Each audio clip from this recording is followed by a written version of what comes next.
and welcome to our programme, The New Normal, where we're trying to make sense of the world during these extraordinary times. This week, a $1 billion balancing act, how to ramp up economic activity while preventing a second wave of infection. It's a challenge being grappled with by governments all over the world, and many are increasingly prioritising economic recovery and easing their lockdowns.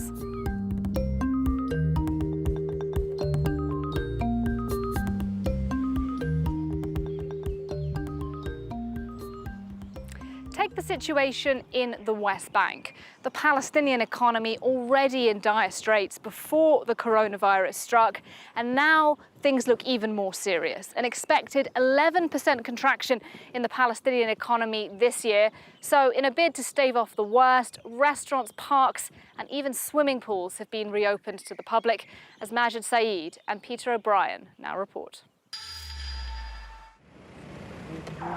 After more than 80 days of quarantine measures, life is returning to normal in the Palestinian territories. The authorities have, however, struggled to address the economic damage. Support's been limited to small amounts of food aid and a one-time payment of up to €180 for people who've been out of work. في تناغم ما بين الشارع وما بين رأس المال الفلسطيني باعتباره أنه الجهتين كانوا بحاجة أنه البلد ترجع على طبيعتها، فاحنا اتجهت يعني الحكومة باتجاه هذه القرارات للتخفيف على الناس ومن أجل إحياء الناس. The decision to open up again is in tune with the public mood. The lockdown was widely violated in several cities in the West Bank at the end of Ramadan. خوف يصير انفجار في ضغط الشارع لأنه الناس انضغطت. لجأت الحكومة إلى هذه الإجراءات بضغط يعني من الناس، لأنها ما فيش عندها بديل اللي تدعم الناس اقتصاديا، لأن اليوم فاتحة وهي في 5 حالات في بيت أولى.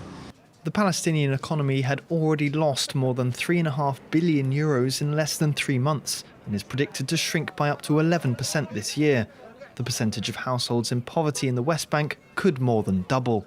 أصبحت الأزمة أو امتداد أزمة كورونا لتشكل جائحة اقتصادية شكل ضغطا كبيرا على الحكومة الفلسطينية للبدء بإجراءات تخفيف القيود واستئناف الأنشطة الاقتصادية. Authorities have asked the public to take the necessary safety precautions going forward.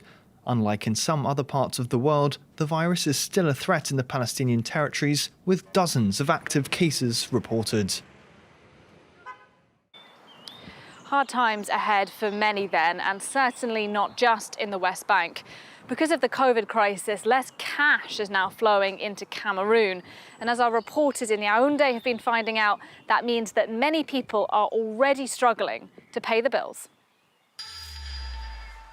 For nearly 3 months now, this international money transfer agency in Yaoundé has seen very few clients. The counters remain empty to the dismay of Christian, the manager. Oui, dis-moi, tu as combien d'opérations à l'international depuis le matin, s'il te plaît? 2 opérations? 2 transactions. This is 5 times less than usual. Since the outbreak of the pandemic, he is faced with a decline in the number of deposits or money withdrawals from abroad. Habituellement, à cette tranche horaire, on a franchi la barre de 50 opérations. Là, on n'a même pas 10 opérations. La situation s'est aggravée un peu avec l'arrivée de cette pandémie, où on a moins d'opérations en envoi et une petite baisse de réception. The drop in international money transfers has affected many Cameroonians like Landry, a student who is receiving less and less money from his mother, who lives in France. Coucou maman, il vient de rentrer, j'ai retiré l'argent. He has just received his monthly allowance after waiting for weeks. The package has dropped by 70% since his mother is also dealing with the economic crisis, which is affecting the French economy. En ce temps de crise, on n'a pas les moyens de se permettre un superflu. Donc ce que je vais faire en premier, c'est de me ravitailler en vivres, payer les factures de la chambre, faire le transfert, le téléphone, internet et tout. The global fall in transfers is alarming to local finance experts like Rostan Tane. From his home where he is confined, he is worried about the direct consequences on African families. Au niveau de l'Afrique, on ne peut plus avoir la possibilité d'avoir un soutien venant de l'extérieur. Vous imaginez que la survie sera très difficile pour les familles. Cette crise à la base sanitaire deviendra très vite une crise financière, plus tard une crise sociale.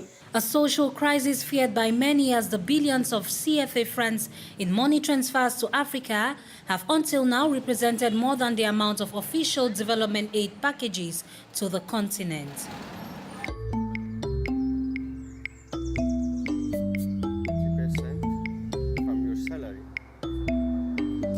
Let's head for you now from Cameroon to the other side of the globe, to Venezuela, a country with the world's largest oil reserves, but nonetheless a serious shortage of fuel, a shortage that has only been exacerbated by the COVID-19 crisis.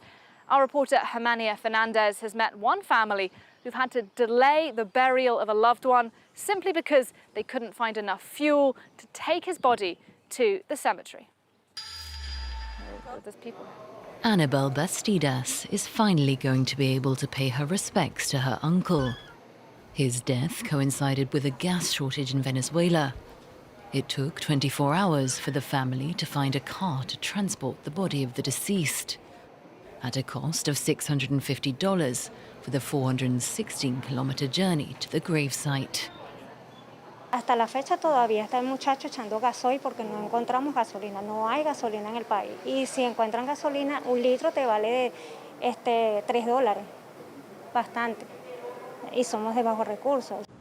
The fuel shortage is hitting every sector. Hospital workers should in theory take priority, but many aren't able to fill up their gas tanks. CARMEN VILLEGAS works as a nurse. After 2 nights sleeping in her car waiting for gas, she's decided not to go to work today so she can stay in the queue for fuel. No sé, haber otro sistema para que uno no tenga necesidad de estar 2 y 3 días de cola. Aquí tengo mi almohada. Yo dormí anoche en el carro. The situation is so serious that Iran is sending assistance, supplying 5 oil tankers. This despite the fact that Venezuela is one of the biggest gasoline producers in the world. But without investment and under American sanctions, its refineries aren't producing. Irán está trayendo gasolina a Venezuela por el deterioro que hemos tenido aquí en las industrias petroleras, pues. No tenemos insumos, no tenemos los materiales necesarios para fabricar o para elaborar una gasolina. Many Venezuelans hope that this Iranian delivery will mark an end to the shortages at the pump, if only temporarily. The country's population is already dealing with COVID-19 and long-term economic and political turmoil. It's not just fragile economies like the Venezuelan or the Palestinian that are in trouble right now, but the economic powerhouses of Europe. Take Germany. Fiscal conservatism has been the dogma there for years now, but COVID-19 has turned the status quo on its head. And now the government is rolling out a €1 billion rescue plan, a break with the orthodoxy that's seen by some business owners as the only way to shore up Europe's largest economy. Wir sind die größte Volkswirtschaft in Europa und wir sind der Exportweltmeister. Wenn unsere Kunden kein Geld haben, wer soll deutsche Autos kaufen? Ja, ganz klar. Das ist höchst egoistisches Motiv, garantiert. Was ich aber nicht negativ finde, sondern es ist weitsichtig und planend.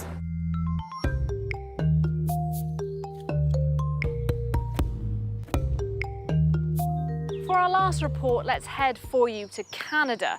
There, the government has coined the term guardian angels to refer to essential workers who've been keeping the country going during the pandemic.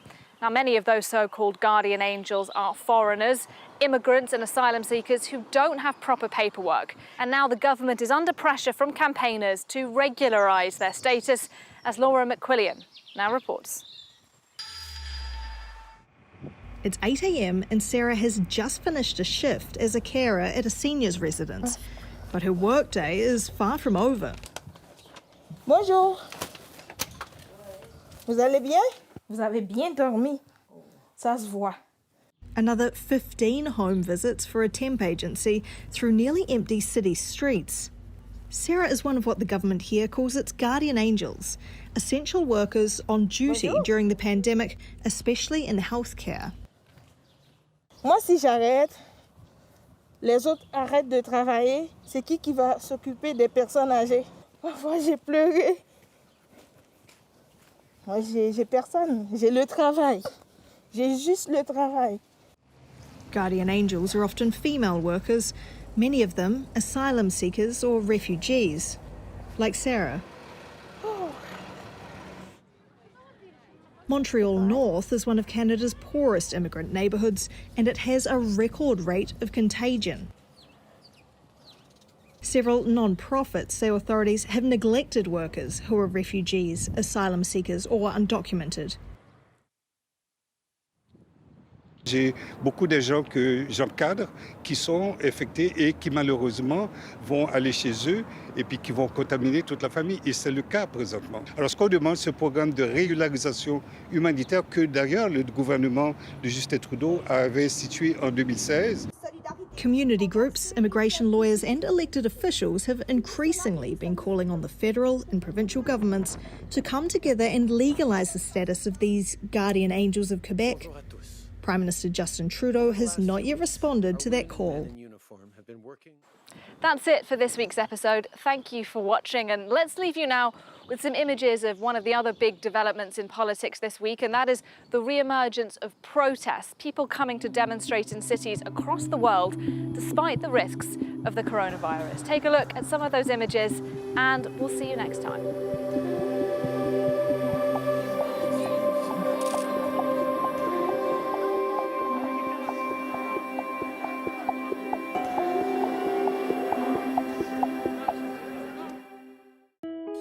Here at France 24, we're taking a broad outlook by talking about the women who are reshaping our world. En France 24 en español no tenemos temas vedados. Y eso se puede ver en televisión y en todas las plataformas que tenemos en Internet.